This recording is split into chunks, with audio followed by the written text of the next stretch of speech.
We are commencing legal action against Mrs. Meghan Markle. Her televised allegations, particularly the Oprah interview, have inflicted undue harm upon the royal family. An apology no longer suffices. The matter will now proceed through the... Inside a strictly guarded room deep within Buckingham Palace, the heavy silence was broken only by the deliberate scratch of a pen against thick parchment paper. The decision taken inside that room took only seconds to sign, yet it sent shockwaves to the royal family and reverberated across the globe.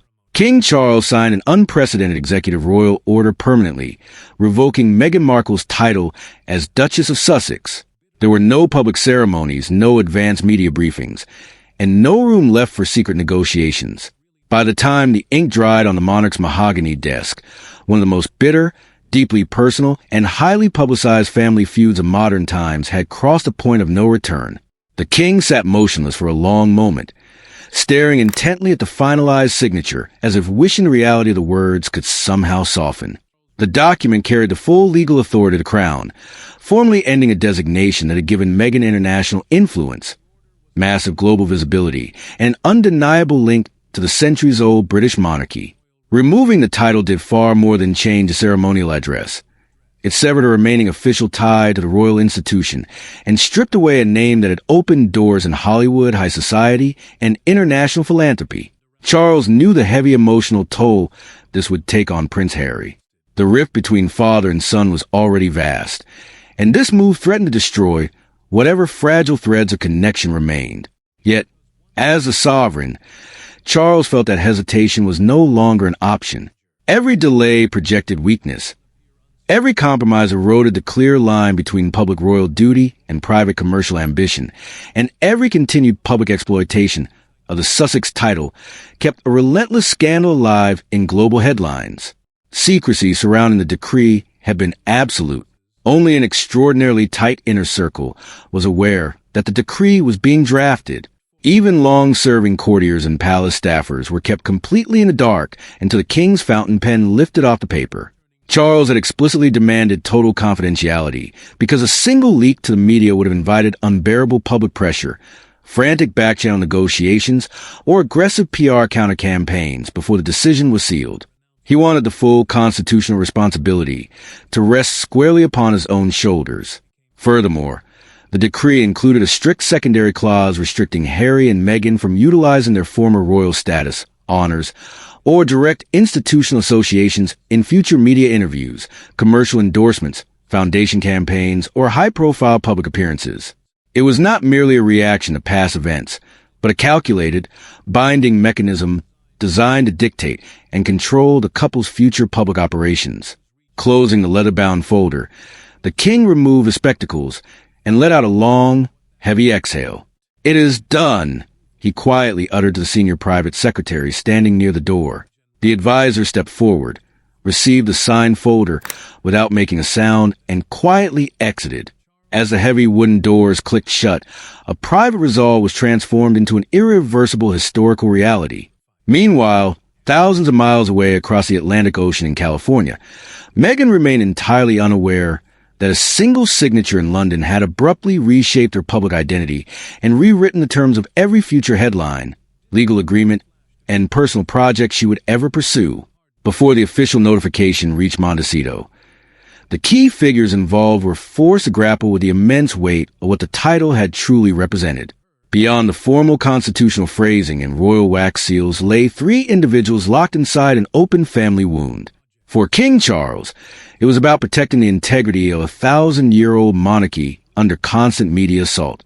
For Meghan, it was a title she believed she had rightfully earned through extreme personal sacrifice and public scrutiny. For Harry, it was the very last symbolic bridge to the life, family, and country he left behind. The document appeared formal and legalistic, but its emotional core was intensely human. A father prioritizing preservation of the crown, a wife facing ultimate public rejection from her husband's family, and a son feeling utterly cast aside once again. In Montecito, Harry was tipped off moments before the official courier communication arrived. A trusted former royal staffer reached out via an encrypted private call to inform him that the order had passed beyond internal debate. Gripping the edge of a marble table, Harry asked the only question that truly mattered. Has he signed it? The heavy silence on the line was answer enough.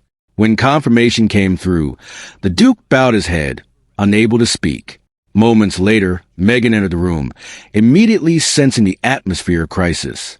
Upon reading the official palace document, her initial disbelief quickly hardened into fierce defensive control. She meticulously reviewed every line. To Meghan, losing the title was not merely a loss of formal rank.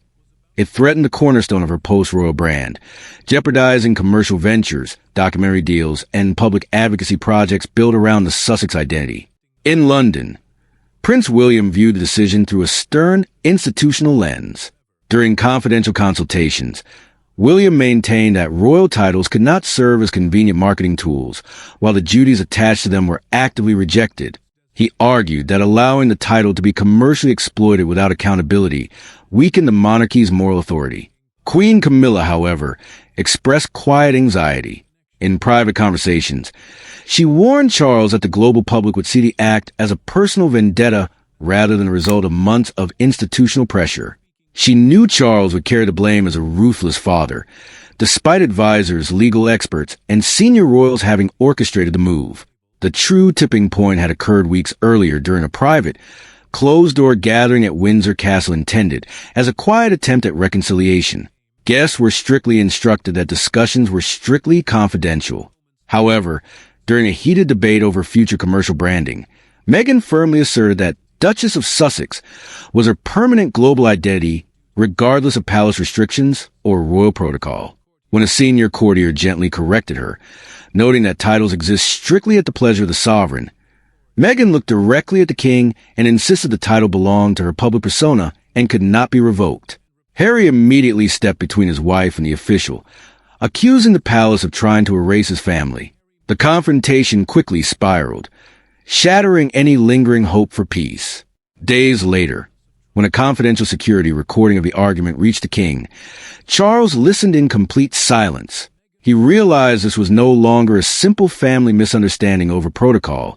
It was a direct challenge to the authority of the crown.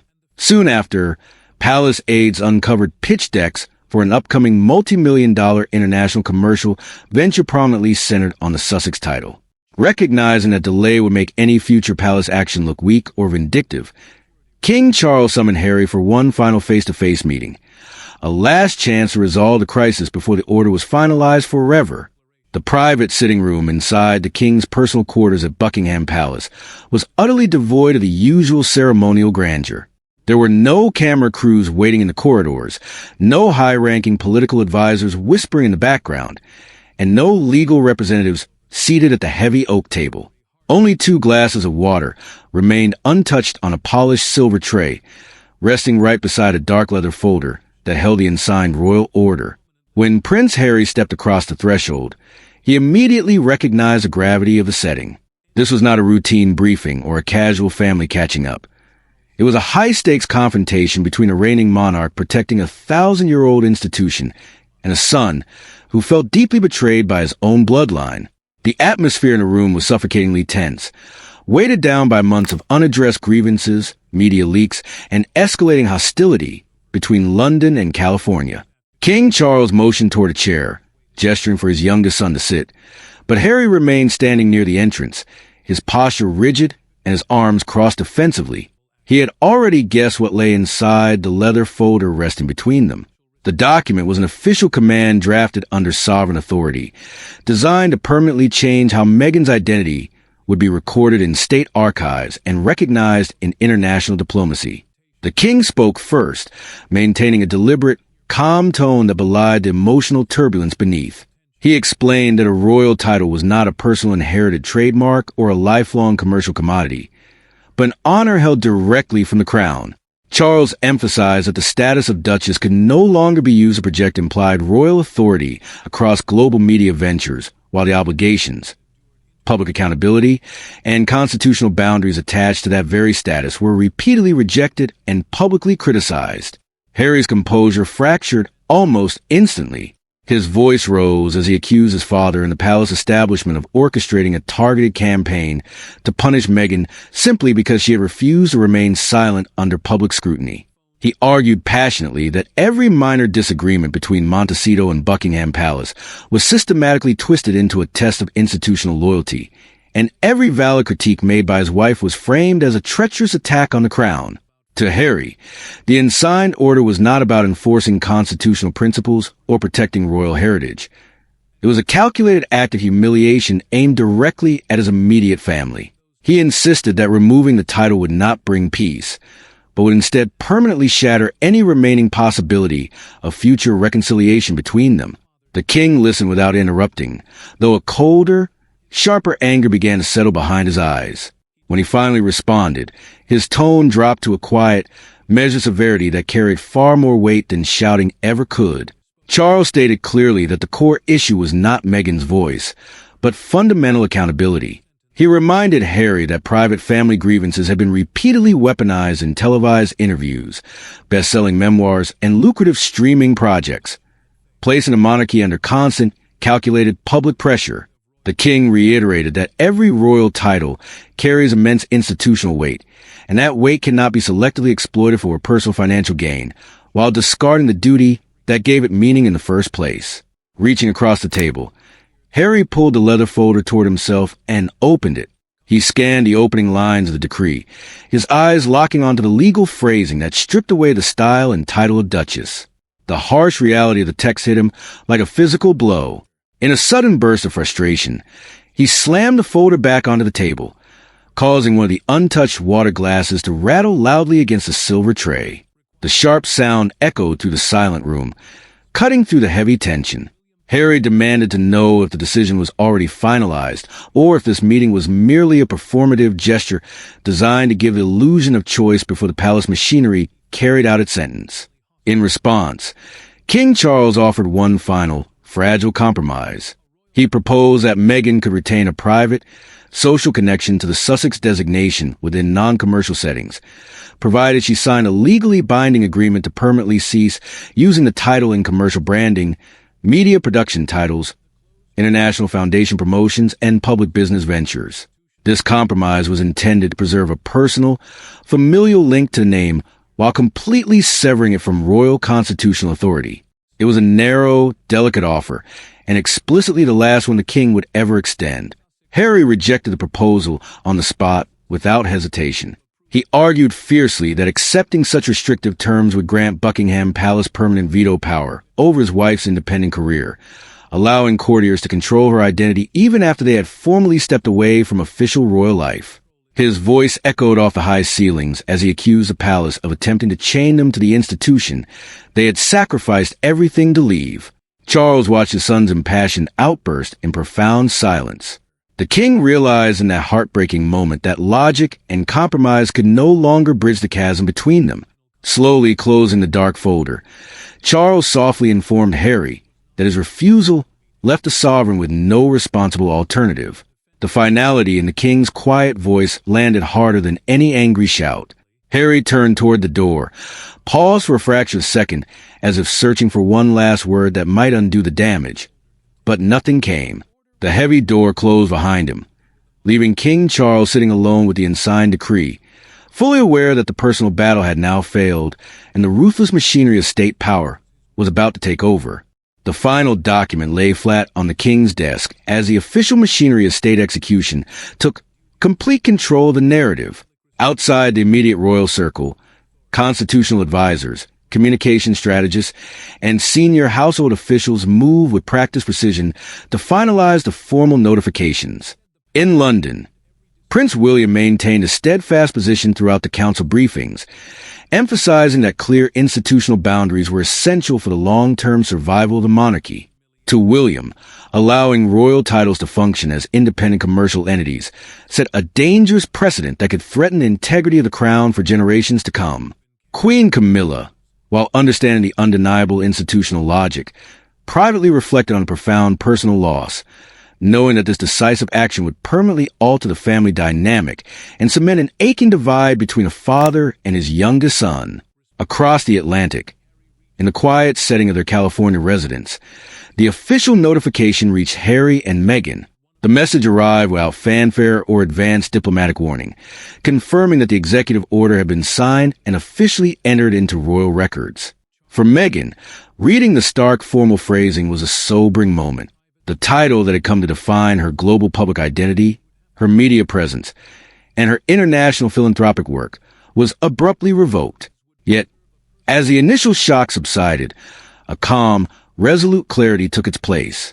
Rather than launching an immediate legal counteroffensive or issuing a fiery media statement that would fuel another cycle of tabloid sensationalism, a conscious choice was made to handle the outcome with restraint and dignity. The title was gone, but her independent voice, identity, and personal agency remained entirely intact. In the days that followed, the global reaction was swift and intense. International news networks, commentary panels, and public forums dissected every angle of the palace's decision. Front-page headlines around the world broadcast the news, while royal observers debated the constitutional and personal implications of the king's order. Inside Buckingham Palace, digital registers, official references, and state records were updated to reflect the change, systematically removing the formal designation from institutional channels. The physical document itself was moved to the secure vaults of the Royal Archive, stored away alongside historic state papers as a permanent record of a pivotal moment in modern royal history. For King Charles, staring out from the quiet windows of his quarters, the act was not celebrated as a triumph or political victory, but accepted as a solemn, necessary duty to protect the institution he was crowned to serve. Ultimately, the resolution brought a definitive end to years of lingering ambiguity. While the monarchy successfully reinforced its boundaries between public duty and private commercial ambition, all parties involved carried a heavy emotional weight of the outcome.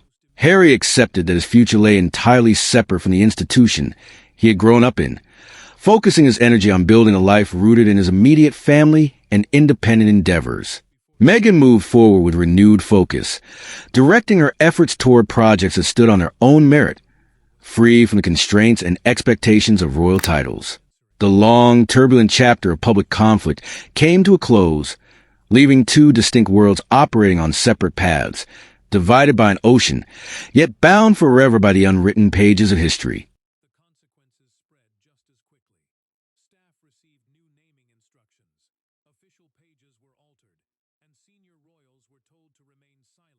Until Charles issued a written statement.